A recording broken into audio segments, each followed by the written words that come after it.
Assalamualaikum warahmatullahi wabarakatuh. Saya Mutmainah Buhang dari Prodi Pendidikan Matematika kelas A. Baiklah, di sini saya akan memaparkan materi tentang sistem periodik unsur, sifat-sifat periodik unsur, dan struktur atom. Yang pertama, sistem periodik unsur.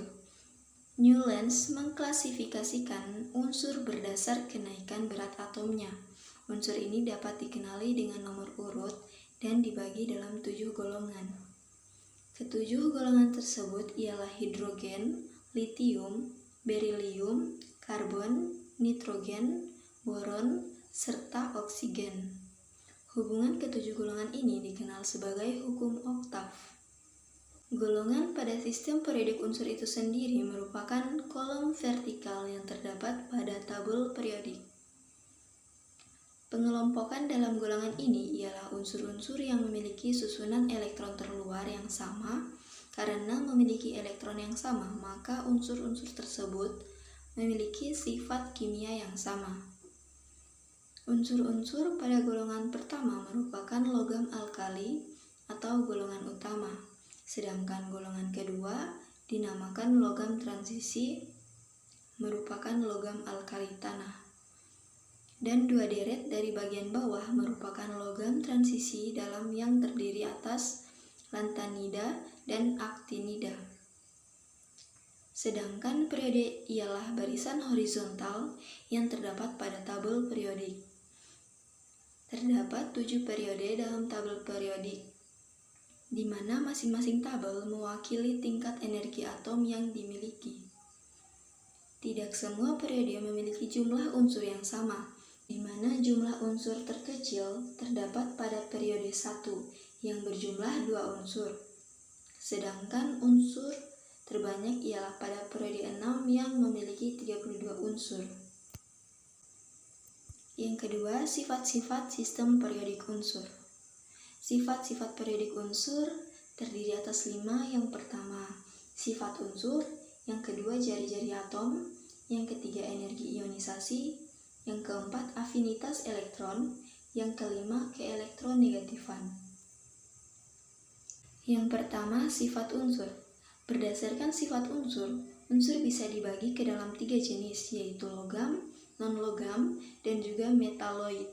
Pada logam memiliki sifat yang cenderung melepaskan elektron dari non-logam untuk membentuk ion positif. Sedangkan untuk non-logam, mereka cenderung menerima elektron dari logam. Yang kedua, jari-jari atom. Jari-jari atom ialah jarak dari inti atom ke orbital elektron terluar yang stabil dalam suatu atom dalam keadaan setimbang. Jarak tersebut dapat diukur dalam satuan pikometer atau angstrom. Dalam satu golongan dari atas ke bawah, jari-jari atom cenderung untuk membesar setara dengan pertambahan pada kulit elektron. Yang ketiga, energi ionisasi. Energi ionisasi pertama ialah energi yang diserap untuk melepas satu elektron dari sebuah atom. Sedangkan energi ionisasi atom kedua ialah energi yang diserap untuk melepas elektron kedua dari sebuah atom dan seterusnya. Yang keempat, afinitas elektron. Afinitas elektron ialah jumlah energi yang dilepaskan ketika sebuah elektron ditambahkan ke dalam kolom atau netral untuk membentuk ion negatif. Sifat non-logam memiliki nilai lebih tinggi pada afinitas elektron daripada sifat logam, dan afinitas elektron secara umum terus meningkat sepanjang periode. Yang kelima, keelektronegatifan. Keelektronegatifan merupakan kemampuan atau kecenderungan suatu atom untuk menangkap atau menarik kembali elektron dari atom lainnya. Yang ketiga, struktur atom. Struktur atom merupakan satuan dasar materi yang terdiri dari inti atom beserta awan elektron bermuatan negatif yang mengelilinginya. Inti atom mengandung campuran proton yang bermuatan positif dan neutron yang bermuatan netral, terkecuali pada hidrogen -1 yang tidak memiliki neutron. Elektron-elektron pada suatu atom terikat pada inti atom oleh gaya elektromagnetik. Demikian pula, sekumpulan atom dapat berikatan satu sama lainnya membentuk suatu molekul. Atom yang mengandung banyak proton dan elektron yang sama bersifat netral, sedangkan yang mengandung banyak proton dan elektron yang berlainan bersifat positif atau negatif dan merupakan ion. Atom dikelompokkan berlandaskan banyak proton dan neutron pada inti atom tersebut. Banyak proton pada atom yang menentukan unsur kimia atom tersebut, dan banyak neutron menentukan isotop unsur tersebut. Nah, tadi kita sudah mendengar tentang proton, neutron, dan elektron. Untuk lebih jelasnya, saya akan menjelaskan apa itu proton, neutron, dan elektron. Proton adalah partikel penyusun atom yang bermuatan positif dan memiliki massa sebesar massa hidrogen, yaitu 1836 kali lebih berat dari elektron. Neutron dilansir dari Chemistry LibreText.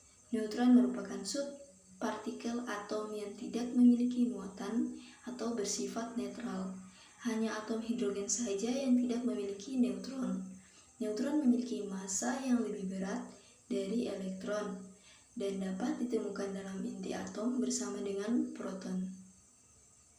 Elektron yaitu subpartikel atau bermuatan listrik negatif dan paling ringan di antara subpartikel lainnya. Saking ringannya elektron, 99% massa atom bergantung pada proton dan neutron. Itulah pemaparan dari saya materi tentang sistem periodik unsur, sifat-sifat periodik unsur, dan struktur atom. Terima kasih. Wassalamualaikum warahmatullahi wabarakatuh.